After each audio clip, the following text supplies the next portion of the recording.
अस्सलाम वालेकुम गाइस। सोनाक्षी सिन्हा ने कर दिया चैलेंज कि क्या पुनर्जन्म होता है, मतलब क्या हम क़यामत के दिन जन्म ले पाएंगे या फिर से उठ पाएंगे। इसी बात का जवाब डॉक्टर जाकिर नाइक देने वाले हैं और बहुत ही मज़े वाली वीडियो है। बगैर किसी वेस्टेज ऑफ टाइम के वीडियो को कर रहे हैं स्टार्ट, लेकिन उससे पहले आपको एक गुजारिश है कि इस वीडियो पे हमने 200 लाइक्स का टारगेट रखा है, जो आप हमारा पूरा करने में मदद करोगे।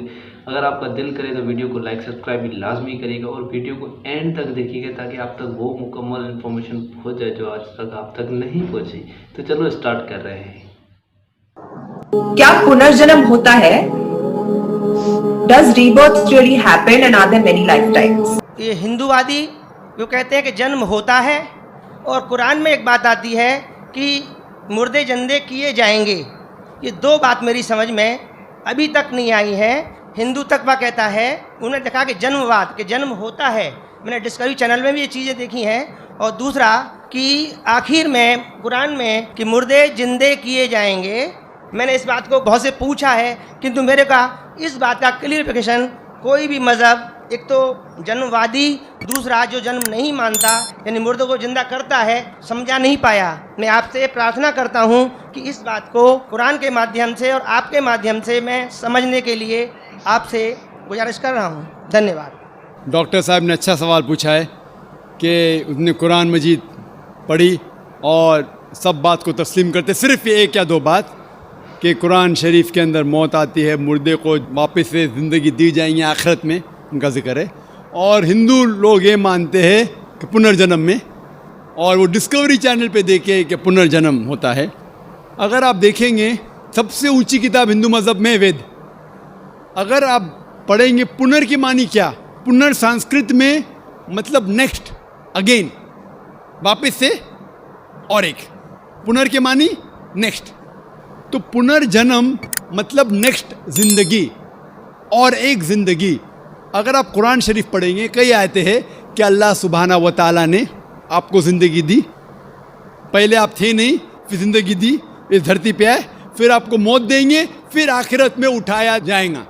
आप जो कर रहे मुर्दों को जान दी जाएंगे आखिरत में, ये हम मानते हैं कि एक बार हम इस धरती पे आते, नेक्स्ट लाइफ इज़ आखिरत। उसी तरीके से वेद में भी जिक्र है अबाउट पुनर्जन्म, नेक्स्ट लाइफ, सेम हूबहू जिस तरीके से कुरान में लिखा हुआ है।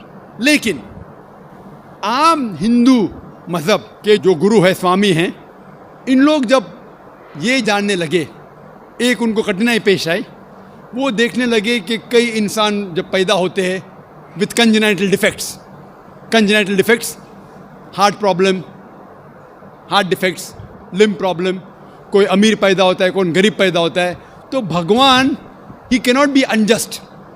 भगवान अनजस्ट नहीं हो सकता है कि कोई इंसान को हेल्दी पैदा करता है सेहत के साथ, कोई इंसान को कंजेनाइटल दिल की बीमारी से पैदा करता है, कोई इंसान को अमीर घर में पैदा करता है, कोई इंसान को गरीब घर में। तो भगवान अनजस्ट नहीं हो सकता है, ना इंसाफ नहीं हो सकता। तो ये जो स्वामी लोग हैं, इन लोग ने एक नई चीज़ निकाली, संस्कारा। हिंदू मज़हब में कहते संस्कारा, जो इंग्लिश में कहते हैं cycle of birth and rebirth, transmigration of soul. अंग्रेजी में कहते ट्रांसमाइग्रेशन ऑफ सोल, क्योंकि आप डॉक्टर हैं, आप जानते होंगे। ट्रांसमाइग्रेशन ऑफ सोल अंग्रेजी में कहते, संस्कृत में कहते संस्कारा, birth death, birth death, birth death. कहीं भी वेद में नहीं लिखा हुआ है कि birth death, birth death, birth death, कहीं भी वेद में नहीं लिखा है। चैलेंज है मेरा, ये इन लोग को मिलता है भगवत गीता के श्लोक से। भगवत गीता का श्लोक चैप्टर नंबर 2 में, वर्स नंबर 22 में, उसमें लिखा हुआ है कि जब कोई शख्स अपने कपड़े निकालता है तो वो नए कपड़े पहन लेता है, उसी तरीके से रूह एक नई जिस्म में जाती है। और ये भद्यांकर उपनिषद में भी इसका जिक्र है, आप पढ़ेंगे कि when a caterpillar climbs up the grass of blade, he jumps to a new grass. Same way the soul takes a new body. जिस तरीके से कैटरपिलर घास के ऊपर चढ़ता है और दूसरे घास पे जाता है, उसी तरीके से रूह एक नई बॉडी के अंदर जाता है। तो इस श्लोक के बुनियाद पर इन लोग ने एक फिलॉसफी पैदा की, संस्कारा, कि इंसान जो कर्म के बेस के ऊपर, कर्म और धर्म की फिलॉसफी।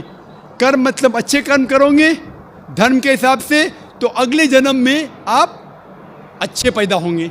अगर आपके कर्म बुरे होंगे तो अगले जन्म में आप हो सकता है कि लूला पैदा होंगे या लंगड़ा पैदा होंगे। और जो कहते हैं कि आप इंसान 7 बार बनेंगे, ये कौन कहता है? वेद नहीं कहती, ये स्वामी जी लोग कहते हैं। कोई वेद में कहीं लिखा नहीं है, क्योंकि उनको ये नहीं कह सकते थे कि इंसान क्यों गरीब पैदा होता है, क्यों अपाहिज पैदा होता है। उनकी सोच कम थी, इसीलिए नई फिलॉसफी लेके आए, ट्रांसमाइग्रेशन ऑफ सोल। आप तो डॉक्टर है, मैं भी डॉक्टर हूँ। आपने कहीं मेडिकल साइंस बुक में पढ़ा हुआ है कि इंसान इस दुनिया में जन्म लेता है? कभी नहीं। क्या फिजियोलॉजी में पढ़ा, क्या एनाटॉमी में पढ़ा? अगर ये साइंटिफिक फैक्ट होता था तो हम मेडिकल कॉलेज में पढ़ते थे कि इंसान नए जन्म लेता है। हम कभी भी नहीं पढ़े। इससे ये साबित होता है कि साइंस इसको तस्लीम ही नहीं करती। जो आप कह रहे डिस्कवरी चैनल में देखा, जो आप कह रहे हैं, अगर ये हक होता था तो हमारे साइंटिफिक बुक में भी ये लिखा होता। तो ये कहना कि साइंटिफिक प्रूफ है कि हम जन्म लेते हैं, बिल्कुल गलत है। इस्लाम जो इसका जवाब देता है वो है कि इस्लाम तस्लीम करता है कि अल्लाह सुब्हानहू व तआला कुछ लोग को अपाहिज पैदा करता है, कुछ लोग को अच्छी सेहत देता है, कुछ को गरीब, कुछ को अमीर। इसकी वजह है कि अल्लाह ताला फरमाते हैं सूरह मुल्क में, सूरा नंबर 67 आयत नंबर 2 में, अल्लज़ी खलक़ल मौत वल हयाता, अल्लाह सुब्हानहू व तआला ने मौत और ज़िंदगी बनाई ताकि आप लोग को जांच सके, आप लोग का इम्तिहान ले सके, आप लोगों में से कुछ लोग अच्छे हैं। ये जांच पड़ताल करने के लिए ये ज़िंदगी हमारे लिए इम्तिहान है। और अल्लाह ताला फरमाते हैं सूरह अनफाल में, सूरा नंबर 8 आयत नंबर 28 में, कि आपके बच्चे और आपकी जायदाद आपके लिए फितना है। आपकी जायदाद और आपके बच्चे आपके लिए एक टेस्ट है, आपके लिए इम्तिहान है। अल्लाह ताला कुछ लोग को गरीब घर में पैदा करता है, कुछ लोग को अमीर। जो लोग अमीर हैं उनके लिए इम्तिहान है कि वो ज़कात देते क्या नहीं। जैसा कि मैंने कहा मेरी तकरीर में, तीसरी बुनियादी बात इस्लाम में है ज़कात। जिस शख्स के पास 85 ग्राम से ज़्यादा सोना है या उसके मुकाबले में धन है, उसको 2.5% ज़कात देना फ़र्ज़ है। जो आदमी अमीर है, कुछ अमीर लोग बराबर ज़कात देते, कुछ लोग आधा देते, कुछ लोग देते ही नहीं। तो अमीर इंसान को शायद 100% मार्क्स मिले या 50% मार्क्स मिले या 0% मिले। वो गरीब इंसान को ज़कात में तो 100 मार्क्स मिलता है, 100 आउट ऑफ 100। उसको ज़कात देना ही नहीं। हम कहते रहे बेचारा गरीब इंसान है, लेकिन असल में देखे जाओ तो उसको उस इम्तिहान में, गुर्बत के इम्तिहान में 100% मार्क्स मिले। आप समझ रहे? इसी तरीके से अल्लाह ताला कहते हैं कि आपके बच्चे आपके लिए इम्तिहान है।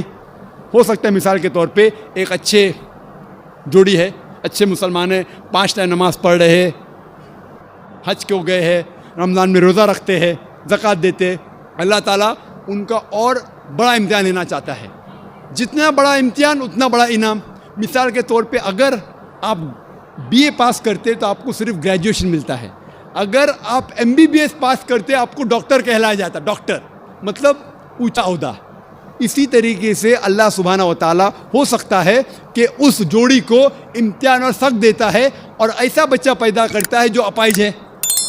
अल्लाह ये देखना चाहता है कि अपाहिज बच्चा पैदा करने के बावजूद वो अल्लाह के ऊपर ईमान रखता है क्या नहीं। अगर ईमान रखता है तो अल्लाह उसे जन्नत फिरदौस देना चाहता है।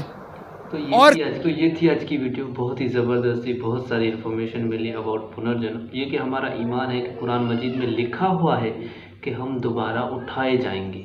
और जो वेद में, संस्कृत में संस्कारा जो मतलब डॉक्टर जाकिर नाइक ने हवाला दिया और बहुत ही अच्छे तरीके से हमें समझ आ गया। यकीनन मैं उम्मीद करता हूँ आपको भी समझ आ गया होगा। बगैर किसी वेस्टेज ऑफ टाइम की वीडियो को करें एंड अपना बहुत सारा ख्याल रखिएगा, अपनी फैमिली का बहुत सारा ख्याल रखिएगा। अल्लाह हाफिज़।